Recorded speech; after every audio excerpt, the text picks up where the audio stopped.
मेरी जर्नी जो बचपन से शुरू होती है, बचपन में मैंने बहुत लाविश लाइफस्टाइल देखे। मेरे पिताजी बहुत बड़े अफसर थे रेलवेज के अंदर।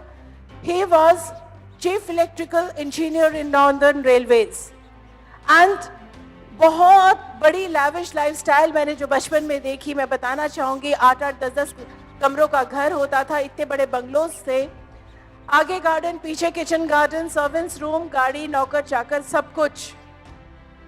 एंड देखते ही देखते एक दिन सब कुछ खत्म हो गया।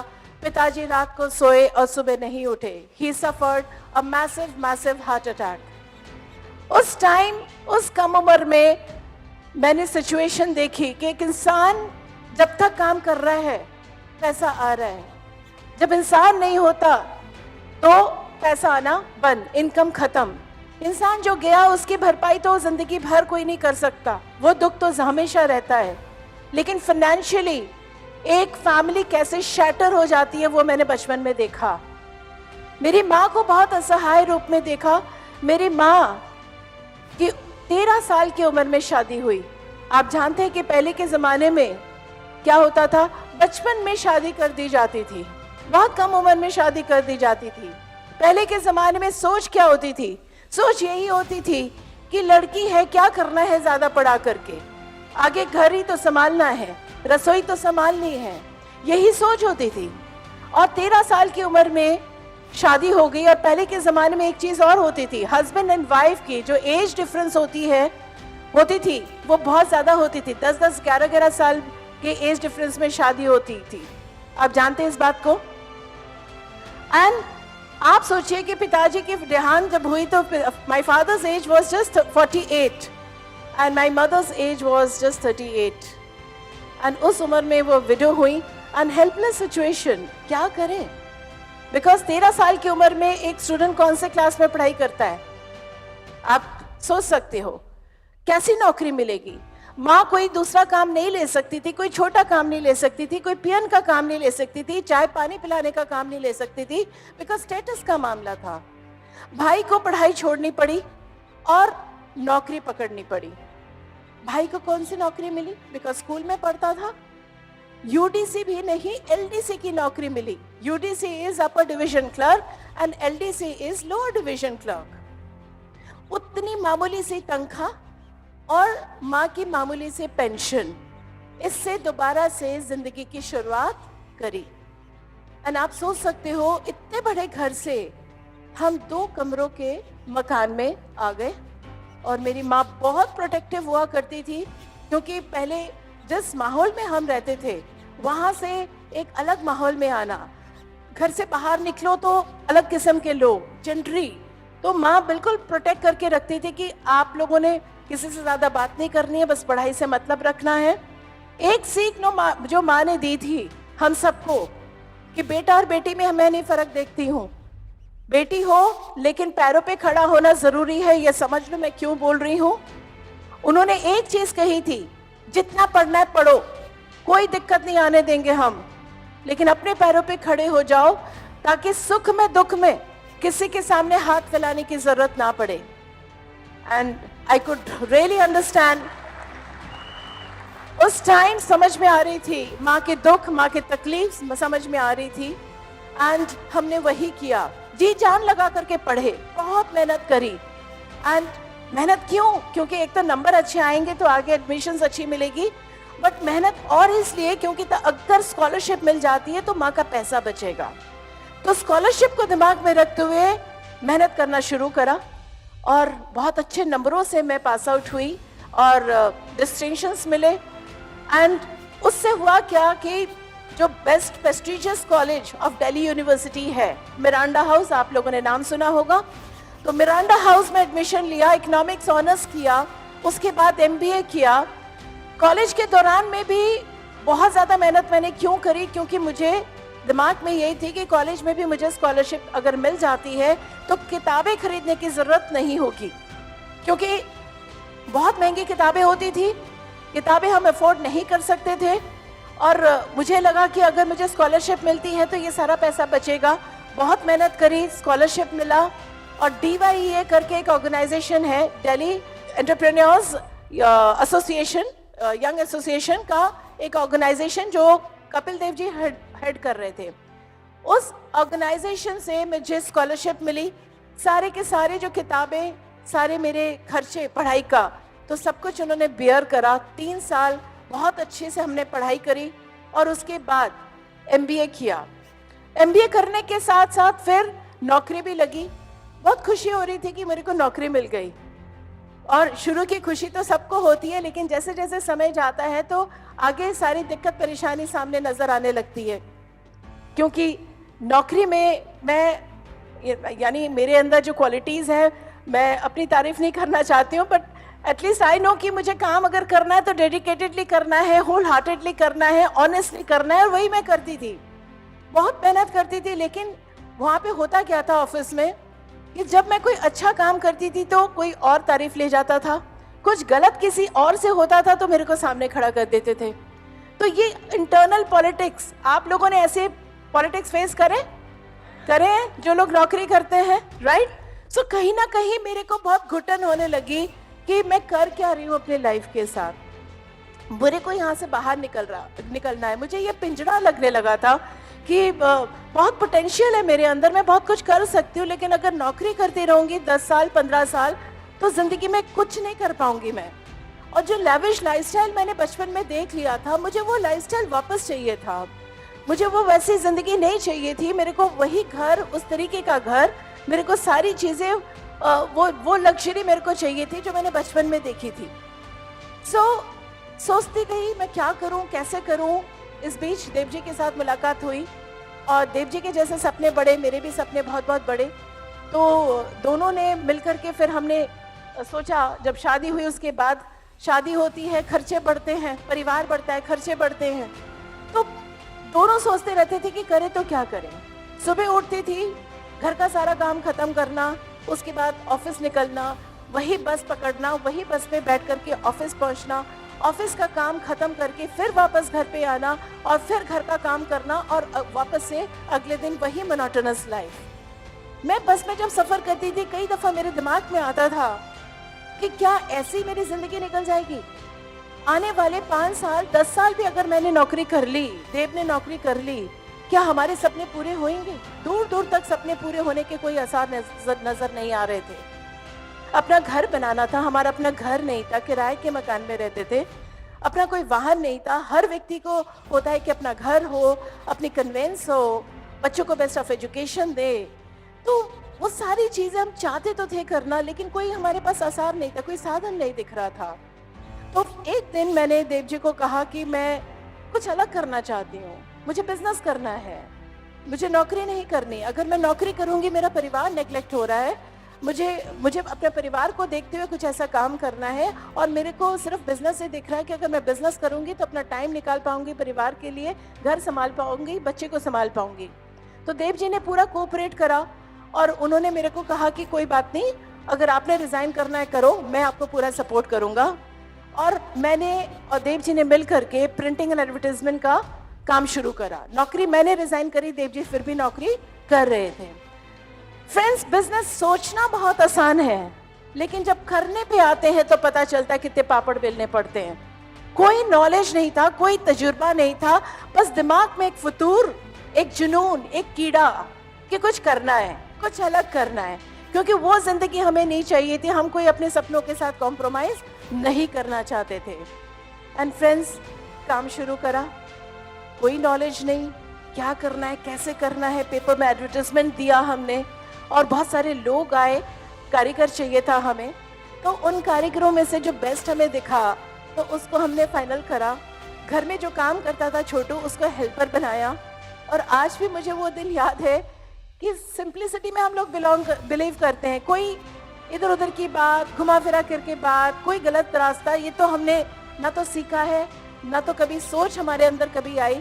तो कारीगर को सीधा सीधा बोला कि भाई हमें कोई नॉलेज नहीं है प्रिंटिंग का, बस हमें कोई काम शुरू करना है। अब आप हमें बताइए कि करना क्या है, क्या क्या चीज़ें ज़रूरी है, क्या क्या कैसे कैसे करना है, आप हमें गाइड करो। और उसके बाद फिर काम हमने शुरू किया। I still remember those days. इतनी स्ट्रगल वाली हमारी ज़िंदगी होती थी कि हम लोग कहाँ कहाँ जा जा करके हम ऑर्डर्स लेते थे, कैसे कैसे तकलीफ उठाते थे। ऑर्डर्स मतलब होता है ना कि मांगने में भी कई दफ़ा लगता था कि हमारे चेहरे पे वो आ जाती थी कि हमें नीड है, तो वो चीज़ हमें अच्छी नहीं लगती थी। बट देन कहीं ना कहीं वो प्राइड वाली बात भी थी कि नहीं, काम शुरू करना है तो हमने शर्माना नहीं है, हिचक नहीं करना है। तो अपने लोगों के पास हम गए, डॉक्टर्स जो हमारे जानकार थे, जो केमिस्ट जिनके पास से हम दवाई लेते थे, जो ड्राई क्लीनर थे, मार्केट में जिनको भी जानते थे, जो भी प्रोफेशनल्स जिनको हम जानते थे, तो उनको हमने रिक्वेस्ट करा कि ताकि वो हमें काम दे, अपने लेटर हेड्स, अपने विजिटिंग कार्ड्स के ऑर्डर दे। यस, लोगों ने भी कोऑपरेट करा। कोऑपरेट इसलिए करा, कहीं ऊपर वाले की भी मर्जी थी कि हम लोग कुछ करें, तो सपोर्ट भी मिला। और उस टाइम धीरे धीरे फिर काम जैसे आगे बढ़ा। एक टाइम ऐसे आया कि देव जी को ऑफिस से इंस्ट्रक्शन आया कि उनको बॉम्बे शिफ्ट करना है। पोस्टिंग बॉम्बे में कर दी गई। यहाँ पे काम शुरू हो गया था, बच्चा स्कूल में जा रहा था, सब कुछ डिस्टर्ब हो जाता। तो देव जी ने कहा कि मैं नौकरी से रिजाइन करता हूँ, दोनों मिलकर के हम मियाँ बीवी काम करेंगे और बहुत मेहनत करेंगे और बहुत पैसा कमाएंगे। तो मुझे भी लगा कि बिजनेस तो चल पड़ा है, कोई दिक्कत नहीं है, चलो कोई बात नहीं, नौकरी से रिजाइन कर दो। और देव जी ने करा रिजाइन। इंसान सोचता कुछ है, होता कुछ और है। 1.5 से 2 साल मुश्किल से निकले थे और सिनेरियो कुछ अलग दिखने लगा। हमारे पेमेंट्स फंसने लगी, हमारे को बहुत सारी दिक्कतें आने लगी। लेबर की प्रॉब्लम, रॉ मटेरियल की प्रॉब्लम, टाइमली सप्लाई की प्रॉब्लम। बहुत सारे एक्सपोर्टर्स जुड़े हुए थे हमारे साथ, जो गारमेंट एक्सपोर्टर्स होते हैं, उनकी शिपमेंट जानी होती है, टाइमली सप्लाई करना बहुत ज़रूरी होता है। तो बहुत सारी चीज़ें। सबसे बड़ी मुसीबत जो हमारे सर पे आई कि हम लोग एक नॉर्मल फैमिली, एक नौकरी पेशा फैमिली से बिलोंग करते, कोई बिजनेस फैमिली हमारी बैकग्राउंड नहीं थी कि हमारे पास खूब सारा जमा पूंजी है, ऐसा कुछ नहीं था। मामूली से हम लोग इन्वेस्टमेंट हम लोगों ने की थी। यहाँ हुआ ये कि शुरू में जैसे लोग हमें ऑर्डर देते थे तो शुरू में पेमेंट भी टाइमली करते थे। 15 दिन में पेमेंट आ जाती थी, 20 दिन में पेमेंट आ जाती थी। चलो आगे धीरे धीरे उन्होंने 30 दिन कर दिए, कोई बात नहीं। बट आलम ये हुआ कि ऑर्डर्स तो हमें मिल जाते थे, सप्लाई भी हम लोग कर देते थे, लेकिन आगे चल करके पेमेंटें फंसने लगी। एक्सपीरियंस किया आप लोगों ने, राइट? उधारी चलती है, राइट? आप मानोगे नहीं, हमारे जूते घिस जाते थे, फोन के बिल्स चढ़ जाते थे। कितनी दफा हम लोगों को घंटों बैठे रहना पड़ता था रूम के बाहर, जहां मैनेजर लोग बैठे होते थे और वेट करते थे कि हमें बुलाया जाएगा और हमारे चेक्स रिलीज करेंगे। My dear friends, that was really really very very humiliating. हमें ये लगता था कि अपने पैसे मांगने के लिए जैसे हम लोग भिखारी बन गए। एंड यू नो, आगे जो सिचुएशन थी बहुत ज्यादा मतलब अंधेरा सा दिख रहा था, बिकॉज मार्केट में कंपटीशन तो है। लोग चाहते हैं कि ऑर्डर इनको ना मिले, ऑर्डर हमें मिले। जैसे कि हमने कहा, हम ऑनेस्टी का रास्ता हमेशा अपनाते आए। हमें 2 नंबरी काम क्या होता है हमें मालूम नहीं हम करना चाहते हैं। लोग क्या करते थे, ब्राइब करते थे, घूस देते थे और ऑर्डर खुद ले जाते थे और हम देखते रह जाते थे। मेरे को लगा अब करें तो क्या करें। हस्बैंड एंड वाइफ दोनों जनों ने हमने नौकरी से रिजाइन कर दिया था। बिजनेस हमसे हो नहीं रहा था। 2 छोटे छोटे बच्चे, पूरा खर्चा जो है वो सब कुछ संभालना बहुत जरूरी था। And that was the time हमें लगा कि क्या करें, वापस नौकरी में जाए। जैसे नौकरी का सोचते थे तो एकदम से दिमाग खराब हो जाता था कि दोबारा से उस पिंजड़े के अंदर नहीं जाना, दोबारा से बंदी नहीं बनना है। तो भगवान को याद किया, दिल से याद किया। और एक चीज मैं जानती हूँ कि कोई भी व्यक्ति अगर दिल से भगवान को पूछता है, मांगता है कुछ दिल से, तो ऊपर वाला देता जरूर है। बचपन से मैं बहुत ज्यादा भगवान को मानती हूँ, पूजा पाठ में बिलीव करती हूँ। I am a god fearing person. And उस टाइम मैं रोज भगवान को एक ही चीज प्रे करती थी, हे भगवान रास्ता दिखाएं, right? And that was the time 1996 में हमें अपॉर्चुनिटी मिली डायरेक्ट मार्केटिंग की। उस टाइम डायरेक्ट मार्केटिंग ने सिर्फ तब पैर ही रखा था। And me and Dev, we were the first couple I think जिन्होंने इस प्रोग्राम को इस इंडस्ट्री के अंदर एक सीरियस नज़रिए से हमने देखा। खैर शुरू में तो समझ में नहीं आ रही थी, क्योंकि जब हम मीटिंग अटेंड करने के लिए गए तो वहाँ पे बहुत बड़ी बड़ी बातें हो रही थी कि इस काम को करने पे आपको फाइनेंशियल फ्रीडम मिलेगी, आर्थिक आज़ादी मिलेगी, आपको समय की आज़ादी मिलेगी, आपको पैसिव इनकम मिलेगी।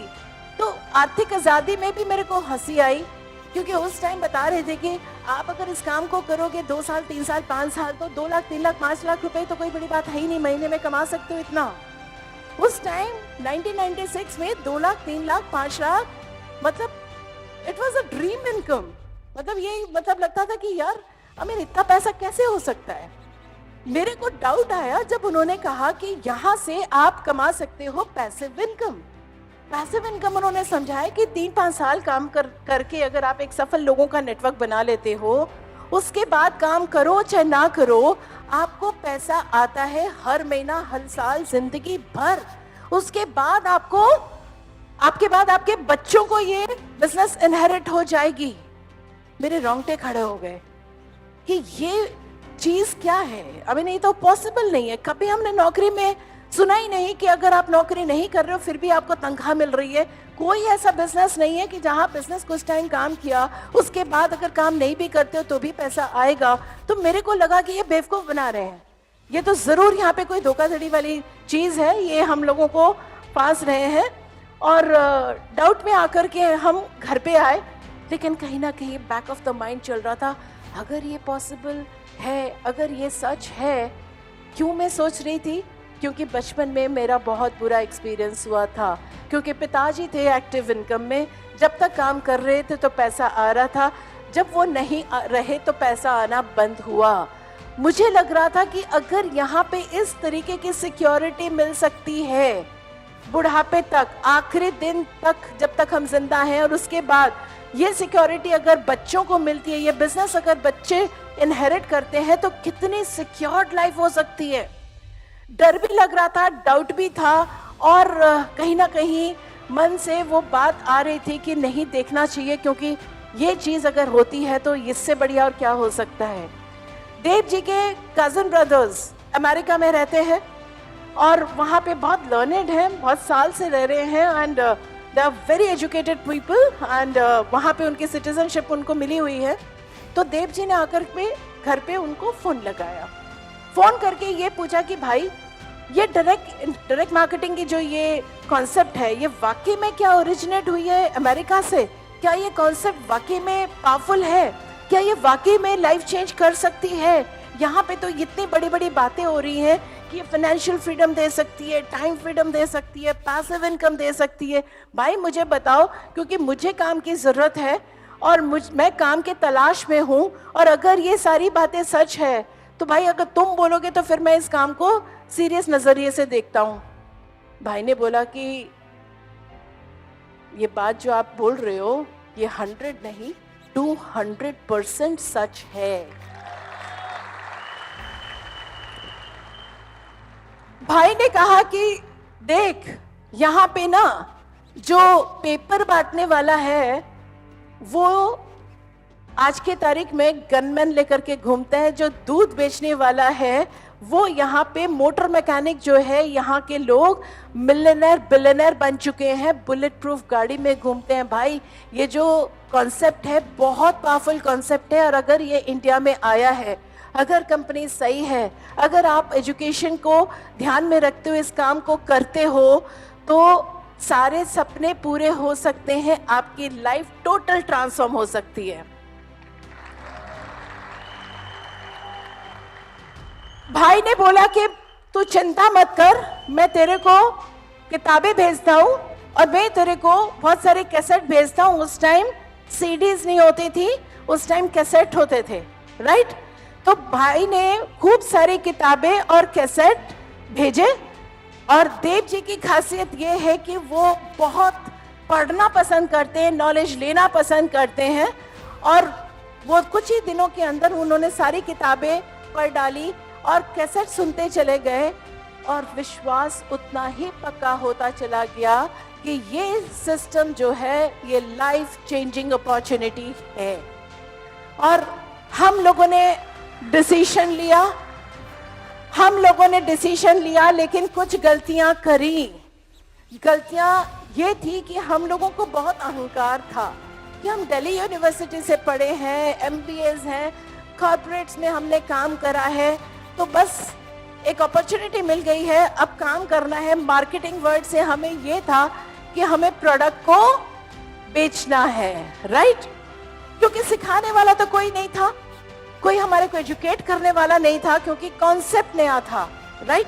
अपनी बुद्धि लगा लगा के हम इस काम को कर रहे थे। उस टाइम जब हम लोगों ने ज्वाइन करा तो किट दी जाती थी पहले के ज़माने में, जिसमें प्रोडक्ट्स ऑलरेडी उसके अंदर होते थे। कुछ पता नहीं कुछ 1000 रुपए लिए थे एंड उसमें कुछ प्रोडक्ट्स मिले थे। एंड खुश होकर के हम घर वापस आए, देव जी अपने काम पे निकले। और कुछ टाइम के अंदर मैंने देव जी को फ़ोन करा बड़े खुश होकर के कि देव, मैंने ना सारे प्रोडक्ट बेच डाले, बस ज्वाइन करके घर आकर के अपने फ्रेंड्स, अपने नेबर्स को सारे प्रोडक्ट्स दिखा करके, कैटलॉग दिखा करके सारे प्रोडक्ट्स जो किट में थे वो बेच दिए। देव जी ने भी बड़ी तारीफ करी, वाह वेरी गुड, और ऑर्डर्स लो, और ऑर्डर्स लो। सही किया गलत? गलत, राइट? क्या करें, सिखाने वाला कोई नहीं था, खुद तो इस्तेमाल करा नहीं प्रोडक्ट्स। अपने कंपनी के प्रोडक्ट्स पहले तो अपने को इस्तेमाल करना है, हमें अपने को बिलीफ लाना है, तब तो आगे देंगे लोगों को। तो समझ नहीं थी क्या करें। मार्केटिंग वर्ड से ये था कि बेचना है और बेच डाला। खैर गलतियां करते चले गए, कोई मीटिंग ट्रेनिंग में नहीं जाते थे। क्यों? हमें सब कुछ आता है। हम लोग, देव जी को तो 16 साल का मार्केटिंग का तजुर्बा है, इतनी बड़ी टीम को वो हेड कर रहे थे, और सीखने की क्या जरूरत है, इतनी बड़ी बड़ी पढ़ाई तो हम लोगों ने कर ली है, दोबारा से क्या सीखना है। फ्रेंड्स, पहले महीने का चेक आया था 26 रुपए, दूसरे महीने का चेक आया 125, तीसरे महीने का चेक आया 175। लोग जुड़ने को तैयार नहीं थे, मीटिंग करना नहीं आता था। एक मीटिंग हमने ऑर्गेनाइज करी बहुत हिम्मत करके कि चलो जितने भी हमारे जानकार हैं उनको हम बुलाते हैं, और देव जी ने कहा मैं मीटिंग करूंगा। तो एल शेप हमारा ड्राइंग कम डाइनिंग स्पेस था, सारी फर्नीचर्स बाहर करे, टेंट हाउस से कुर्सियां मंगवाई, सारा कुछ सेट करा, बोर्ड सेट किया, मार्कर्स वगैरह सारा सेट किया, प्रोडक्ट डिस्प्ले करा, और वेट कर रहे हैं। टाइम था 4 बजे का, 4 के 4:15 हो गए, 4:30 हो गए, 4:45 हो गए, 5 बज गए। कितने जने आए? सिर्फ 3, राइट? 45 जनों को बुलाया, आए केवल मात्र 3। तो कैसे होगी हालत, आवाज निकलेगी? फिर भी हिम्मत करके देव जी ने मीटिंग स्टार्ट करी। मीटिंग स्टार्ट करने के कुछ टाइम के अंदर एक व्यक्ति उठ करके घड़ी देखे और बोले कि देव, आई एम गेटिंग लेट, मुझे कहीं जाना है, मैं आपसे फिर मिलता हूँ। देव जी ने कहा कोई बात नहीं, ओके, नो प्रॉब्लम। थोड़ी देर बाद हमारे सीए साहब, जो हमारा प्रिंटिंग का काम संभालते थे, वो सीए साहब की हाइट इतनी, बाल सर पे नहीं, चश्मा पहनते थे और लूज पैंट पहनते थे। तो खड़े हुए पैंट को थोड़ा सा ऐसे ऐसे किया, चश्मे को ऐसे किया, करने के बाद बोले कि देव, मुझे जल्दी है थोड़ा, मैं निकलूं, मैं फिर आपसे मिलता हूँ। अब सोचो, एक जना बैठा हुआ है और देव जी की आवाज़ कैसे निकले। फिर भी पूरे जोश के साथ, एज इफ पूरे 45 जने बैठे हैं, देव जी ने कंटिन्यू किया। ऑल ऑफ ए सडन उनकी आवाज़ धीमी होगी। मैंने गौर किया कि देव जी बड़े गौर से उस एक व्यक्ति को देख रहे हैं, और वो ऐसे गिर रहा है। वो एक व्यक्ति चश्मा पहना हुआ था उस व्यक्ति ने, तो आंख नहीं नजर आ रही थी कि आंख बंद हो गई, ध्यान से नहीं देखा देव जी ने। आप सोचो एक इंसान की क्या हालत होगी जिसने इतनी मेहनत करी। मैं तो अंदर चली गई कमरे में और मेरे आंसू निकल रहे हैं। और उस दिन देव जी ने डिसीजन लिया कि नहीं, कैसे भी करेंगे, कुछ भी करेंगे, लेकिन हम लोगों को स्पॉन्सर करने के तरीके निकालेंगे, राइट?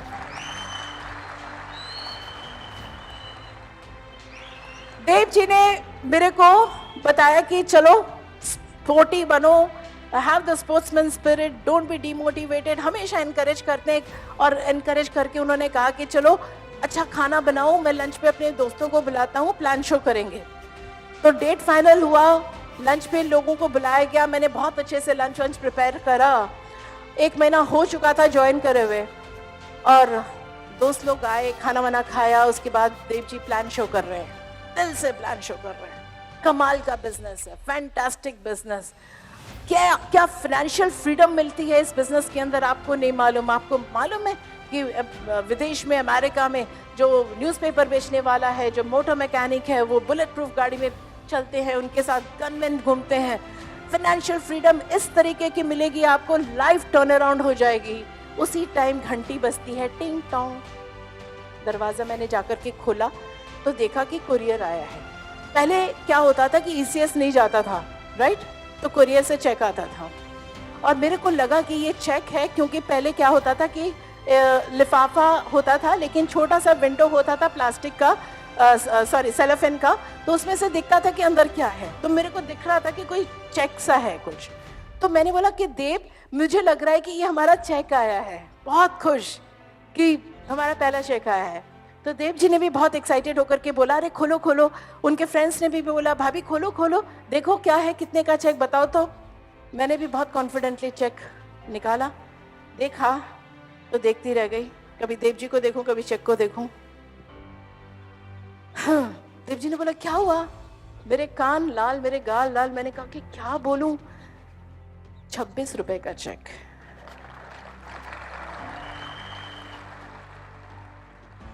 जोर जोर से मिस्टर देव के फ्रेंड्स हंसने लगे और बोले कि वाकई देव कमाल का बिजनेस है, so powerful business, fantastic business, life changing opportunity, financial freedom मिलेगी, जबरदस्त। यार मैं फिर मिलता हूं, अभी हम लोग थोड़ा सा जल्दी में हैं।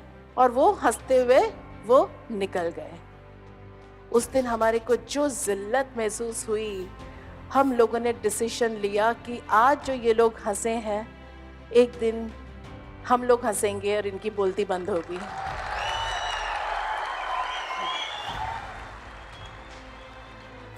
देव जी ने कहा कि चलो ऑफिस चलते हैं, कहीं तो हम गलत कर रहे हैं, कुछ तो गलत हो रहा है, चलते हैं। क्योंकि भाई ने अगर इतनी बड़ी बड़ी बातें बोली हैं, इतनी किताबें इस सिस्टम के ऊपर लिखी गई है, इतने लोग कामयाब है पूरे वर्ल्ड वाइड, तो कुछ तो गलत हो रहा है।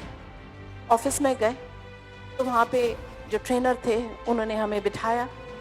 हम बड़े मायूस दिख रहे थे, तो उन्होंने हमसे पूछा कि क्या हुआ mister missus Dev, any problem.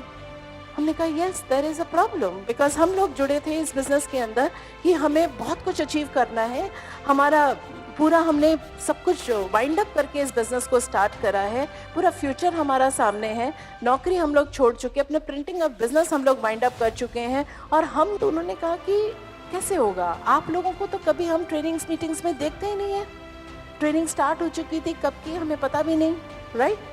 सो उन्होंने कहा कि घबराने की कोई बात नहीं है, बैठिए। तो उन्होंने एक्सप्लेन करना शुरू करा, समझाना शुरू करा, बहुत अच्छे से समझाते हैं, बहुत प्यार से, राइट, और उदाहरण दे दे करके समझाते हैं, कहानियां सुना सुना करके, राइट। सो उन्होंने सबसे पहले कहा कि मैडम आप लोग यहाँ पे ट्रेनिंग्स में आया करो, ट्रेनिंग्स आप लोगों के लिए ज़रूरी है, एजुकेशन बहुत इम्पोर्टेंट है, सीखना पड़ेगा। तो मैंने कहा देव जी को 16 साल का मार्केटिंग का तजुर्बा है सर, ये डायरेक्ट मार्केटिंग ही तो है, मार्केटिंग ही तो है, इसमें दोबारा से क्या सीखना है, क्या ट्रेनिंग के क्लासेस। तो उन्होंने कहा कि देखिए डॉक्टर एक होम्योपैथी भी है, डॉक्टर एक एलोपैथिक डॉक्टर भी है, लेकिन होम्योपैथी डॉक्टर अगर पेशेंट को एलोपैथिक मेडिसिन प्रेस्क्राइब करेगा तो पेशेंट का क्या हाल होगा। बात समझ में आ रही थी। तो उन्होंने कहा कि मैडम आपके पास गाड़ी है। तो मैंने कहा नहीं सर, गाड़ी खरीदनी है तभी तो इस बिजनेस को कर रहे हैं। बोले कि चलो मैं आपको गाड़ी गिफ्ट करता हूँ, लेकिन शर्त एक है कि गाड़ी आप खुद चलाएंगे। तो फिर कैसे करेंगे। मैंने कहा सीखना पड़ेगा सर। तो बोले अगर बिना सीखे चलाओगे तो क्या होगा। तो मैंने कहा सर एक्सीडेंट होगा। तो बोले वही तो कर रहे हो मैडम।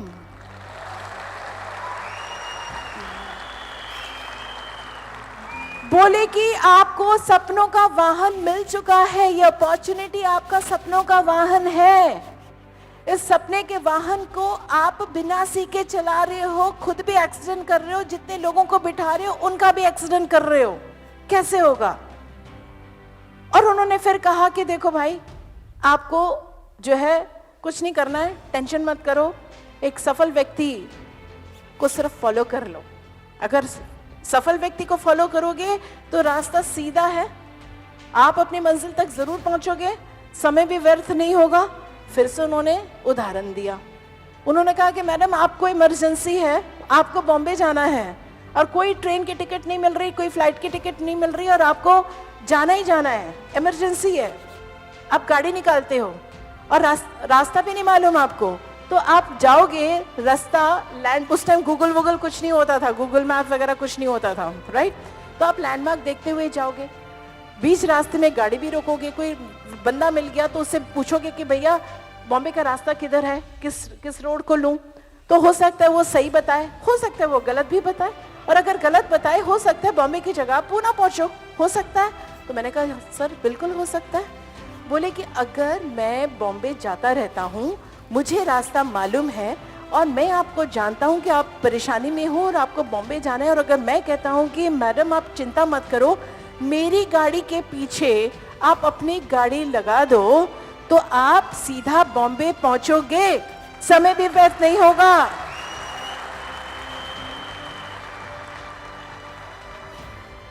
समझ में आ रही थी। फिर उन्होंने जाते जाते एक चीज़ कहा कि आप लोग पढ़े लिखे हो, एजुकेटेड हो, आप लोगों को ज़रूरत भी है, बस अपनी अकल लगाना बंद कर दीजिए, एक चीज़ कर लो। देव को देव बोलने लग गए, क्योंकि देव बहुत जल्दी सबके साथ मिल जाते हैं, घुल मिल जाते हैं, हंसी मजाक कर लेते हैं। तो बोले देव कुछ नहीं करना है, नकल मारते चले जाओ, सफल हो जाओगे। तो देव जी के चेहरे पे ऑल ऑफ अ सडन रौनक, खुश। मैंने कहा अभी तक तो इतने टेंशन में थे, एकदम से इतने खुश कैसे हो गए? मैंने कहा क्या बात है? बोले राज की बात है, गुस्सा मत होना, आज तक नहीं बताया मैंने तुमको, प्लीज़। मैं ना पढ़ाई लिखाई में बिल्कुल नालायक हुआ करता था, पढ़ने में तो मन ही नहीं लगता था, क्लास में बैठता था लेकिन मेरा मन होता था कि कब घंटी बजे और मैं बाहर जाऊं और मैं मैदान में फुटबॉल खेलूं, क्रिकेट खेलूं, दोस्तों के साथ गप्पे शप्पे लड़ाऊं। बिल्कुल भी नहीं पढ़ता था, और पता है पूरे साल ऐसे निकल जाती थी मेरी।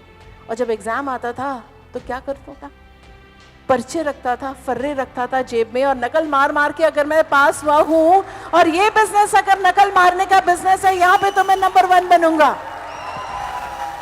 घर गए, एक चीज समझ में आ गई कि भैया कितनी ही पढ़ाई लिखाई करी क्यों ना हो, वो पढ़ाई लिखाई यहाँ पे काम नहीं आने वाली है।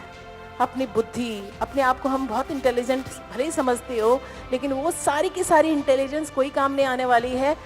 सब ईगो को ख़त्म करो, अपने यहाँ जो कप है ना उसको एम्प्टी करो, खाली करो, और डायरी कलम लेकर के स्टूडेंट बनने के लिए तैयार हो जाओ। मैंने और देव जी ने डिसीजन लिया कि हम स्टूडेंट बनने के लिए तैयार हैं।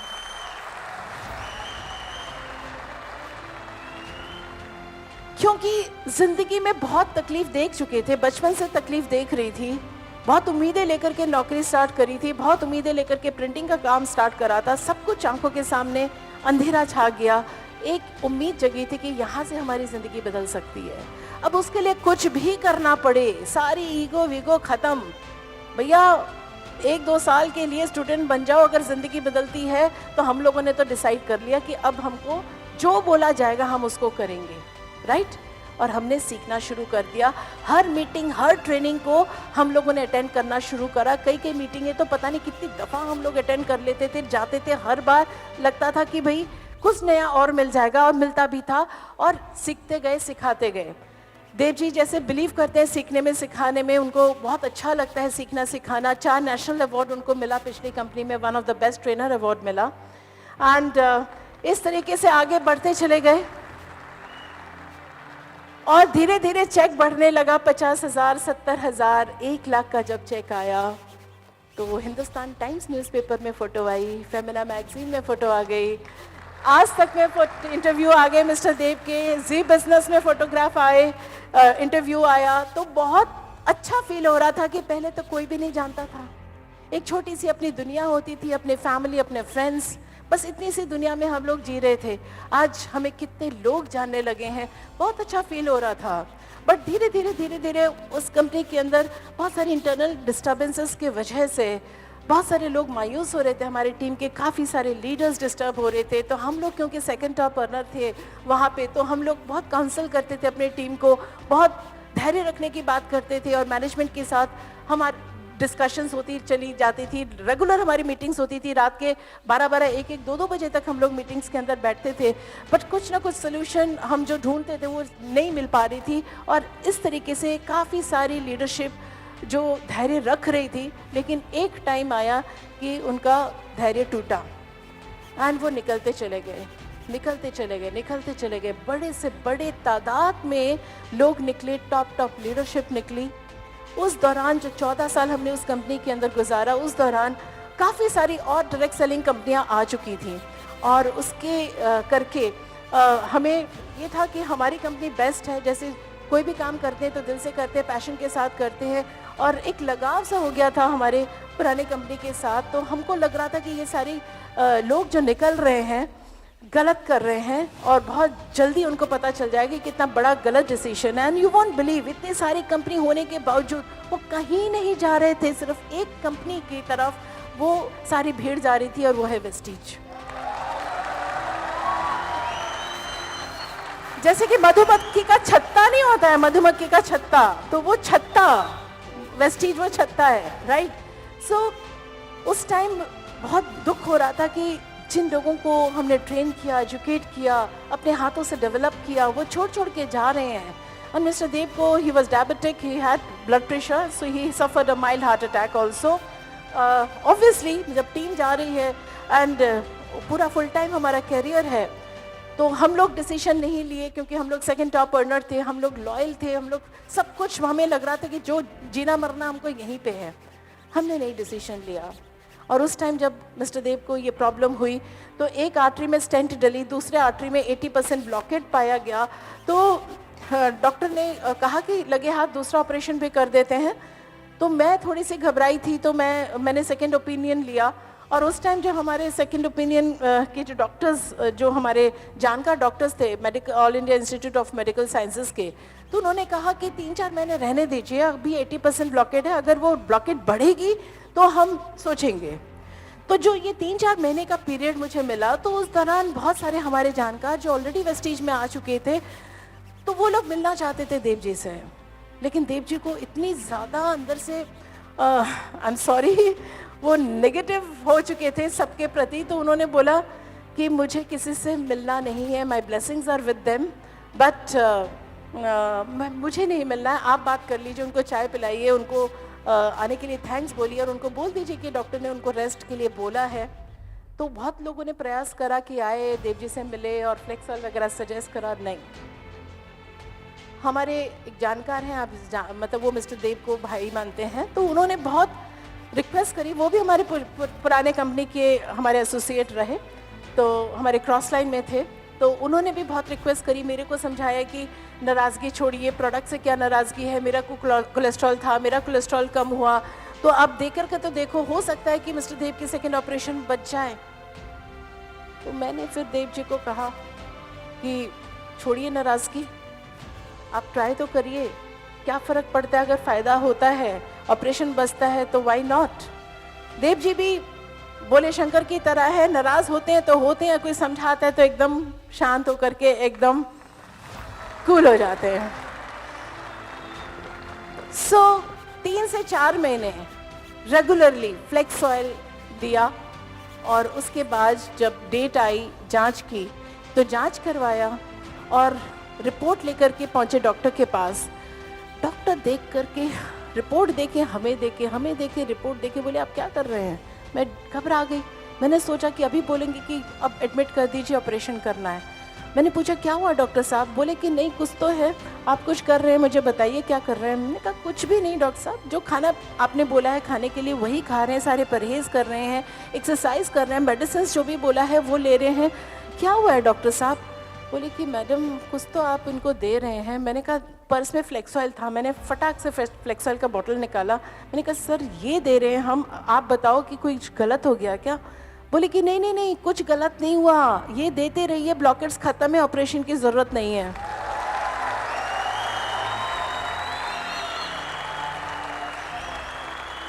मेरे जान में जान आई और फिर हम लोग बड़े खुश होकर के वापस आए।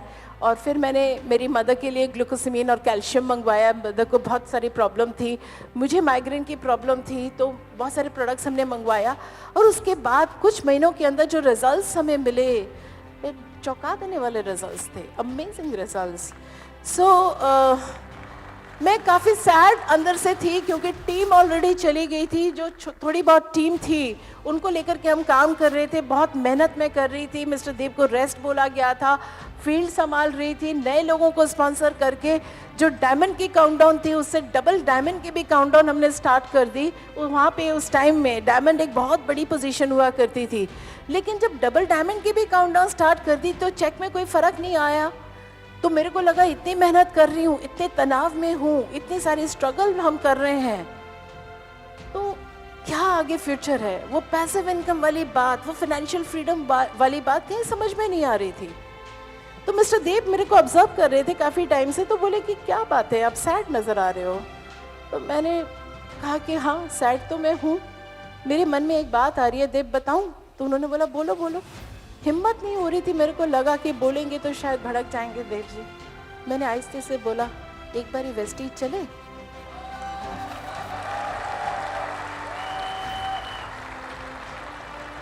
देव जी ने जो जवाब दिया, I was so happy. He said कि मेरे को भी लग रहा है कि एक बार चलना चाहिए। किसी ने हिम्मत नहीं करी, इतने सारे लोग हमारे ऑलरेडी आ चुके थे, किसी ने हिम्मत नहीं करी कि वो हमें बोले कि सर और मैम एक बार देखिए ना, प्लान देखिए ना। किसी ने नहीं हिम्मत करी कि सेकंड टॉप अर्नर है, 2 लाख रुपए महीने की अर्निंग, क्यों छोड़ करके आएंगे। मैंने और देव ने डिसाइड करा कि हम जा कर के ऑफिस विजिट करेंगे और हम गए, बाली सर से मिले। बाली सर ने जैसे सुना कि देव और अर्पणा जी आए हैं तो एकदम उन्होंने वेलकम करा, उठ के खड़े होकर के उन्होंने वेलकम करा।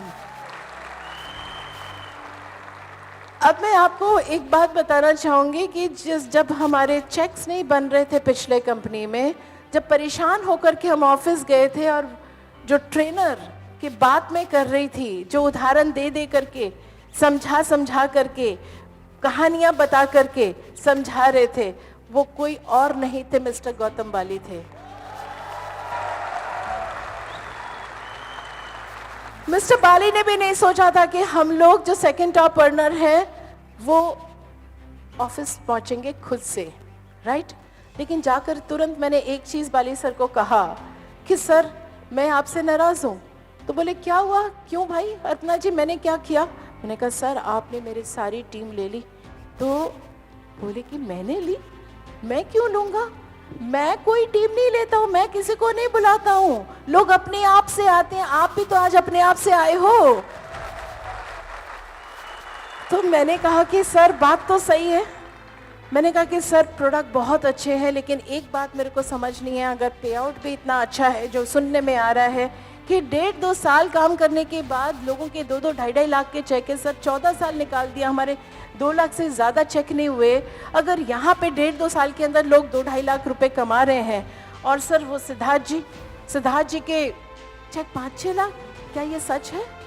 तो उन्होंने कहा कि अर्पणा जी सारी बातें जो सुने हो ना, सारी बातें सच है, बोलो तो मैं दिखाऊं। फिर उन्होंने लैपटॉप घुमाया, बोले किनके चेक्स देखना चाहते हो? जिन जिन के नाम बताए, हर व्यक्ति का चेक जब से वो जुड़े और उस दिन तक के चेक्स उन्होंने पूरा ग्राफ दिखाया। हमारी बोलती बंद हो गई, रातों की नींद हराम हो गई, घर वापस आए, कई रातों तक हम सो नहीं पाए। एक बात सिर्फ दिमाग में आ रही थी कि क्या गलती कर दी, क्यों तब डिसीजन नहीं लिया हमने। लेकिन इट वाज, देव जी ने कहा don't worry, we will resign and will join Vestige.